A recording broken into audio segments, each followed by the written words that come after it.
Hello बच्चों, जैसा कि आप लोगों ने मेरे पिछले वीडियो में देखा था, प्रोनाउन और उनका परिवार, यानी प्रोनाउन और उनका फैमिली। आज आप देखेंगे उसी प्रोनाउन की फैमिली में एक मेंबर जिसका नाम मैंने दिया था पर्सनल प्रोनाउन। तो आज पर्सनल प्रोनाउन की जो फैमिली है उसके बारे में थोड़ा सा हम स्टडी करेंगे। पर्सनल प्रोनाउन की फैमिली यहाँ देखें, पर्सनल प्रोनाउन, इसकी फैमिली मैंने आपको बताया था कि पर्सनल प्रोनाउंस में इनकी फैमिली में तीन ही मेंबर्स आते हैं और वो मेंबर्स हैं फर्स्ट पर्सन के प्रोनाउंस,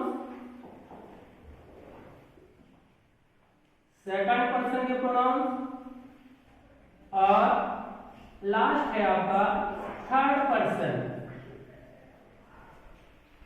मैं इसके बारे में आपको कल ही बता चुका था कि फर्स्ट पर्सन के प्रोनाउन वो होते हैं जो अपनी तरफ इशारा करते हैं या जिन शब्दों से अपनी उंगली अपनी तरफ इशारा करती है सब फर्स्ट पर्सन के प्रोनाउंस होते हैं, और जिन शब्दों से अपनी उंगली दूसरी तरफ इशारा करती है उसे सेकंड पर्सन के प्रोनाउंस कहते हैं। और थर्ड पर्सन के प्रोनाउंस वो होते हैं हम जिनके बारे में बात करते हैं, उसे थर्ड पर्सन के प्रोनाउंस कहा जाता है। तो सबसे पहले मैं फर्स्ट पर्सन के प्रोनाउंस लिख रहा हूं आपके सामने, आई, माई, मी, मैं, मेरा, मुझे। ये सभी प्रोनाउंस अपनी तरफ ही इशारा करते हैं, अर्थात फर्स्ट पर्सन के प्रोनाउंस है। जैसा कि आप जानते हैं कि आई का प्लूरल होता है वी, आई का प्लूरल क्या होता है वी, और माई का प्लूरल होता है अवर, और मी का प्लूरल होता है अस। यहां पे देखिए माई, और एक और वर्ड आता है माइंड। माइंड का मतलब भी होता है मेरा, अवर का मतलब हमारा, तो एक और होता है आवर्स, इसका मतलब भी होता है हमारा। इन दोनों में अंतर क्या है ये भी मैं आपको आगे बताने वाला हूं, क्योंकि अभी सेकंड और थर्ड पर्सन के प्रोनाउंस लिखने बाकी है। तो सेकंड पर्सन में हम चलते हैं। सेकंड पर्सन में बताया था कि जब अपनी उंगली दूसरे तरफ इशारा करे जिन शब्दों से, वो सारे के सारे वर्ड्स सेकंड पर्सन के प्रोनाउंस कहलाते हैं। जैसे कि यू मींस आप, यू, योर, आपका या तुम्हारा, एंड अगेन यू, आप हो या तुम हो। यहाँ पे योर मींस भी आपका होता है और योर्स इसका मतलब भी होता है आपका। इसके अलावा मैंने और भी वर्ड्स बताए थे, दाऊ, दाई एंड दी, तू, तेरा और तुझे। लेकिन ये भी आपको बताया था ये सभी शब्द पर्सन्स के लिए नहीं आते, क्योंकि हम पर्सन्स को यानी व्यक्तियों को तू कह के नहीं बोलते।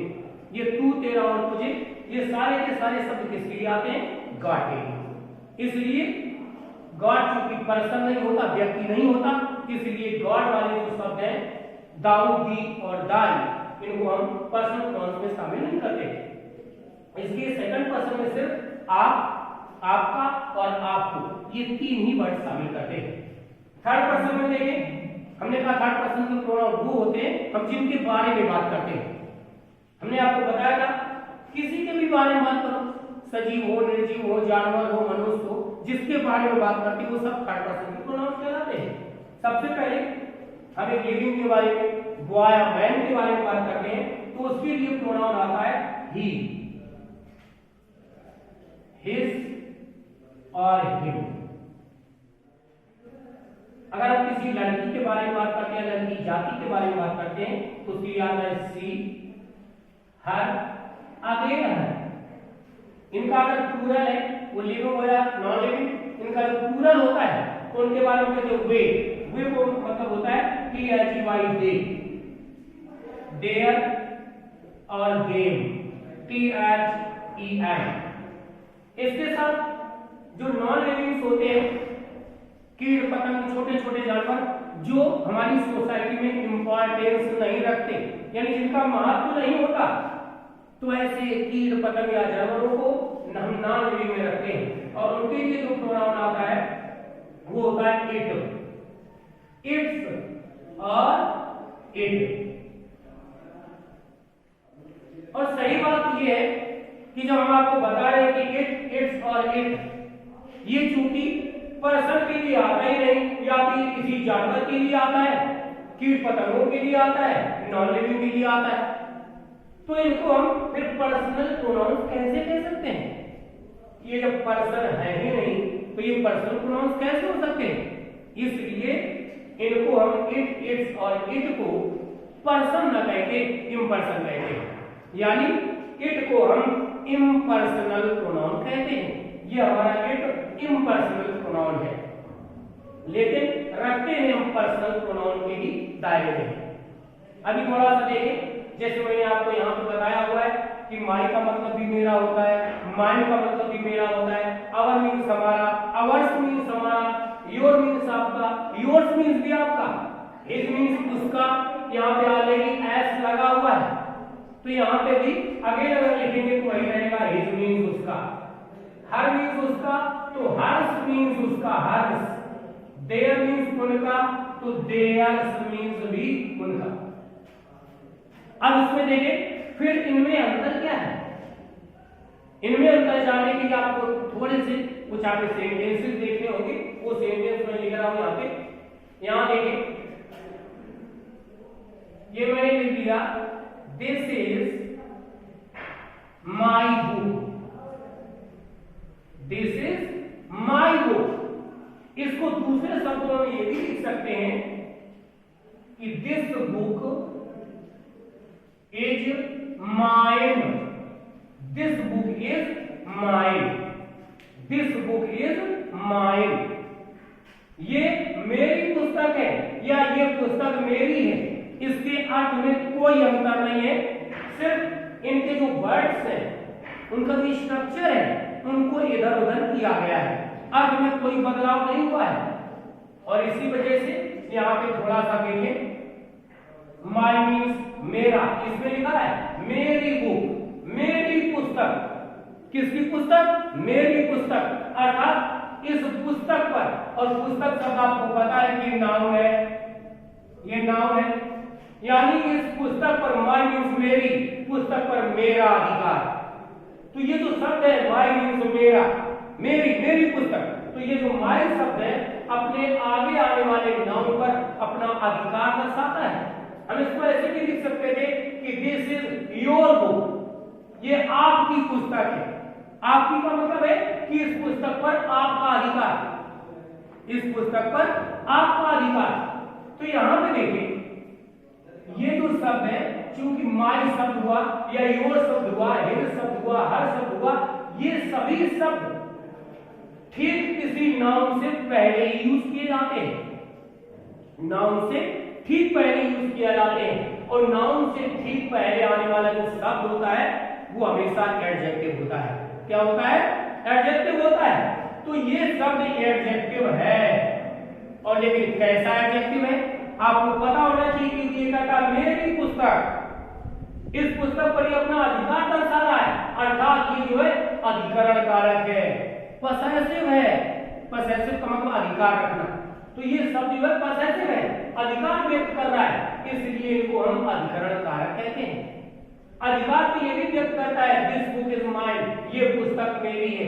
ये जो माइन शब्द है ये भी इस पुस्तक पर अपना अधिकार दर्शा रहा है, तो अधिकरण कारक ये भी है, पसेसिव केस ये भी है, लेकिन इसके बाद कोई नाउन नहीं है, इसके बाद कोई नाउन नहीं है, क्योंकि हमेशा ग्रामर में ऐसा होता है कि प्रोनाउन और नाउन कभी साथ साथ नहीं चलते।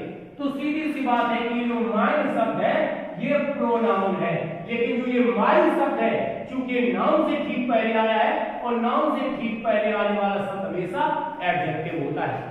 तो ये माई शब्द एडजेक्टिव है, लेकिन माइन शब्द प्रोनाउन है। बेशक ये दोनों शब्द एक ही चीज पर अपना अधिकार दर्शा रहे हैं, लेकिन है दोनों अलग अलग। यहाँ पे देखें, थोड़ी सी और चीज मैं आपको बता देता हूँ। यहाँ तो सबसे पहले आप ये रो देख रहे हैं, आई, वी, यू, ही, सी, दे और इट। आपने देखे होंगे जब भी आप सेंटेंस पढ़ते हैं ये सब सबसे पहले आते हैं सेंटेंस में। कोई भी सेंटेंस लिख देते हैं तो ये शब्द पहले आते हैं। जैसे मैंने दिया I hate you, I teach him, I teach them, तो जो आई शब्द ये सबसे पहले आया होगा। ये जितने भी शब्द हैं आई, वी, यू, ही, सी, दे और इट, ये सबके सब सब्जेक्ट के रूप में ही यूज किए जाते हैं। किसके रूप में यूज किए जाते हैं? सब्जेक्ट के रूप में, यानी कर्ता के रूप में। इसलिए इन सभी शब्दों को आई, वी, यू, ही, सी, दे और इट, इन सभी शब्दों को हम कर्ता कारक कहते हैं, क्योंकि कर्ता के रूप में यूज किया जाता है, इसलिए इनको हम कर्ता कारक कहते हैं। लेकिन चूंकि ये इंग्लिश है तो कर्ता की इंग्लिश आपको पता होगी, कर्ता की इंग्लिश होती है या तो सब्जेक्ट या नॉमिनेटिव, इसलिए इसको या तो हम सब्जेक्टिव केस बोलते हैं या नॉमिनेटिव केस बोलते हैं। कि जो पहले वाले जो जितने भी लेटर्स दिए या वर्ड दिए गए हैं इनको बोलते हैं नॉमिनेटिव केस, यानी कर्ता कारक। हिंदी में इनको बोलते हैं कर्ता कारक, क्योंकि ये कर्ता की जगह पे आते हैं। इसके अलावा ये देखें, जितने भी शब्द हैं, मेरा, हमारा, तुम्हारा, ये सारे के सारे शब्द किसी न किसी नाउन पर अपना अधिकार दर्शाते हैं, इसलिए इन शब्दों को हम अधिकरण कारक कहते हैं। क्या कहते हैं? अधिकरण कारक। अधिकरण कारक को इन इंग्लिश पॉसेसिव केस कहा जाता है, POSSESSIVE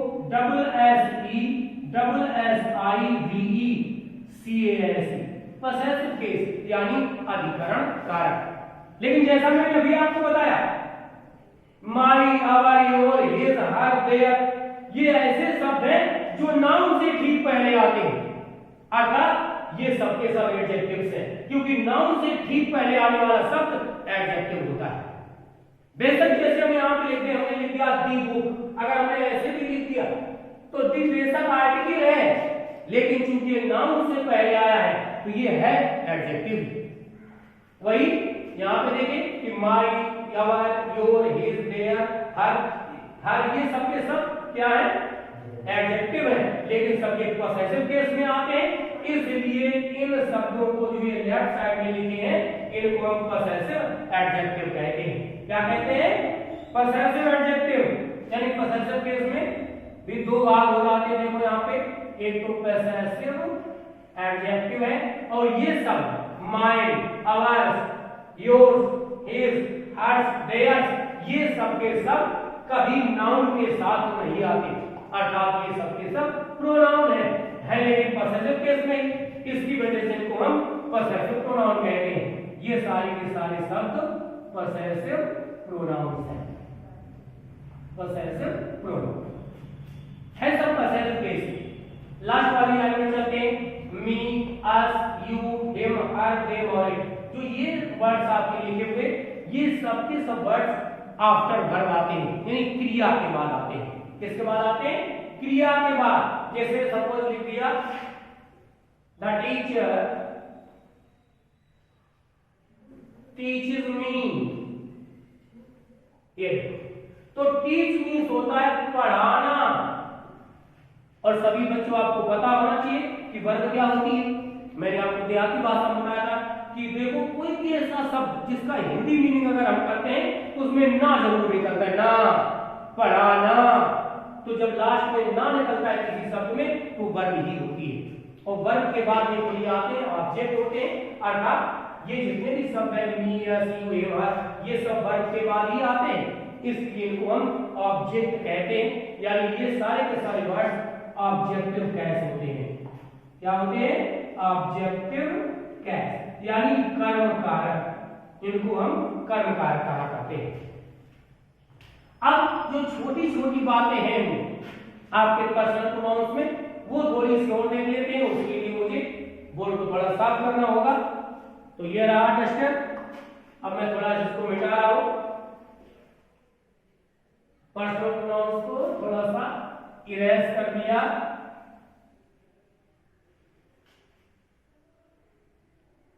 इरेज कर रहा हूं इसे।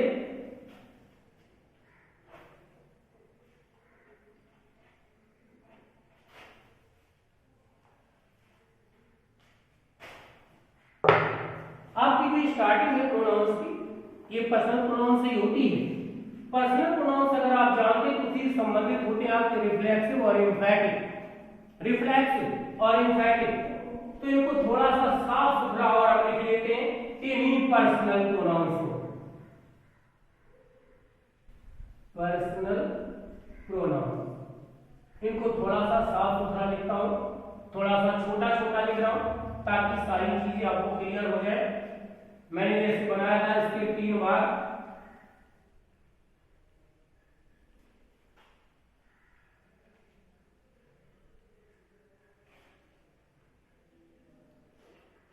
लगता है स्क्रीन भी खत्म हो रही है।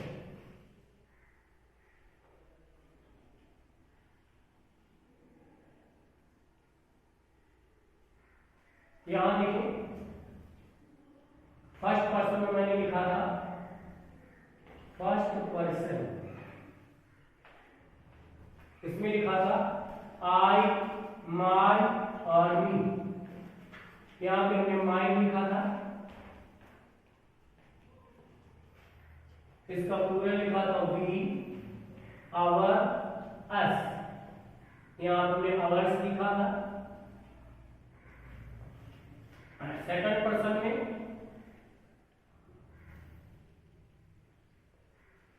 पर्सन में यू, योर, यहां पे योर्स लिखा था। अभी हम क्या कर रहे हैं, जो ये आपके प्रोनाउंस थे माय, आवर्स, योर्स, इन सबको अगर हम ना लिखें, इनको अगर हम ना लिखें तो यहाँ पे सीधा सीधा लिख रहा हूं जो बहुत ही सिंपल है, यू, योर और यू, एक वर्ड, तो थोड़ा सा समझने में आसान हो जाएगा। ही, हिज, हिम,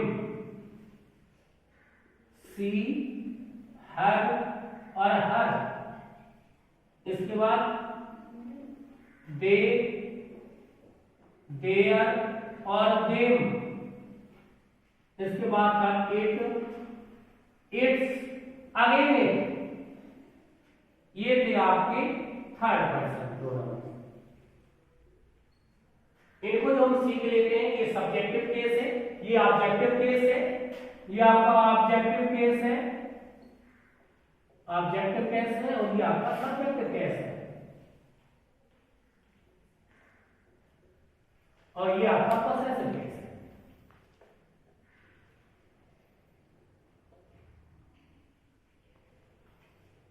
थोड़ा सा बस ध्यान दें, पर्सनल प्रोनाउन के बाद जो हमने आपको वो दिया हुआ है रिफ्लेक्सिव या एम्फैटिक, रिफ्लेक्सिव या एम्फैटिक, वो पर्सनल प्रोनाउन से ही पूरा कनेक्ट करता है, उसी से संबंधित होता है। जैसे यहां पे देखें, रिफ्लेक्सिव को इन हिंदी निजवाचक सर्वनाम भी बोलते हैं। क्या बोलते हैं? निजवाचक सर्वनाम, स्वयं सूचक सर्वनाम, खुदवाचक सर्वनाम। तो यहां देखें, ऐसे सर्वनाम जो कर्ता को इफेक्ट करते हैं उन्हें हम बोलते हैं रिफ्लेक्सिव प्रोनाउन। तो हम दूसरी हेडिंग यहां पे देखो, बहुत ही संक्षेप में दूसरी एक हेडिंग डाल रहे हैं, रिफ्लेक्सिव प्रोनाउन, रिफ्लेक्सिव प्रोनाउन। तो रिफ्लेक्सिव प्रोनाउंस होते क्या, हम वो देखें। तो जो ये आपके पर्सनल प्रोनाउंस हैं, पर्सनल प्रोनाउंस में सेल्फ लगा देने से, क्या लगा देने से?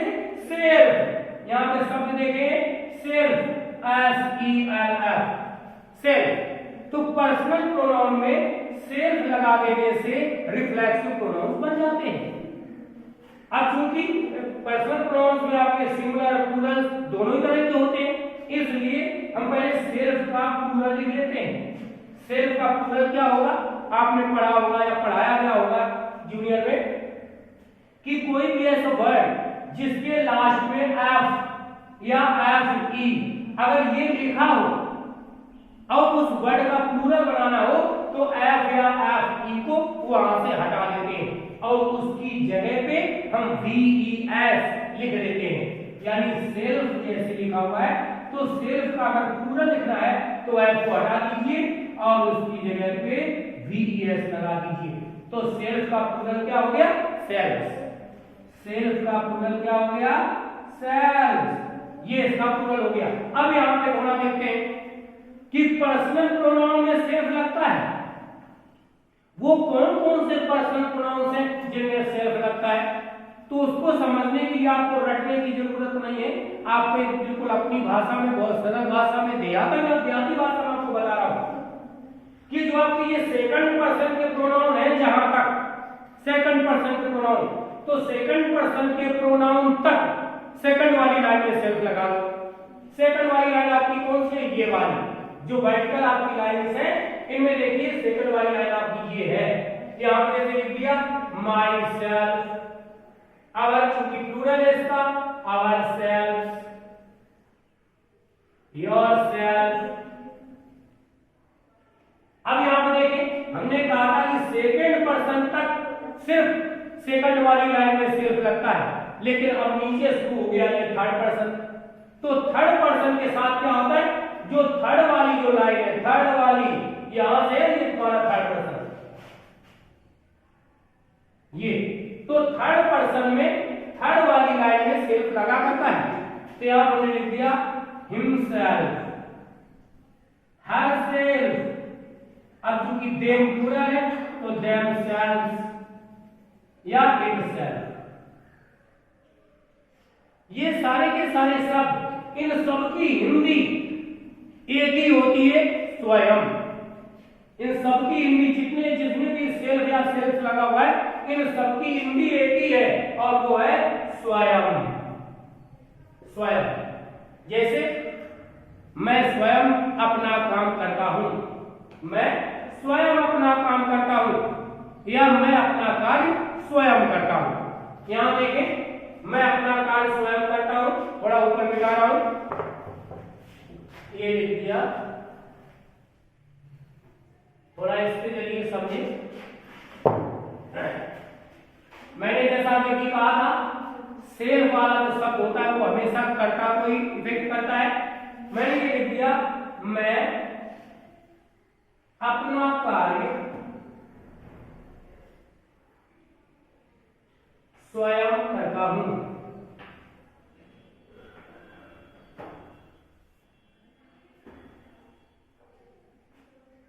तो यहां देखिए सबसे पहले कर्ता मैं, आई। आपको पता होना चाहिए कोई भी हिंदी सेंटेंस लिखा है, कोई भी हिंदी वाक्य लिखा है, तो क्रिया सबसे अंत में हुआ करती। मैं करता हूं, आई डू।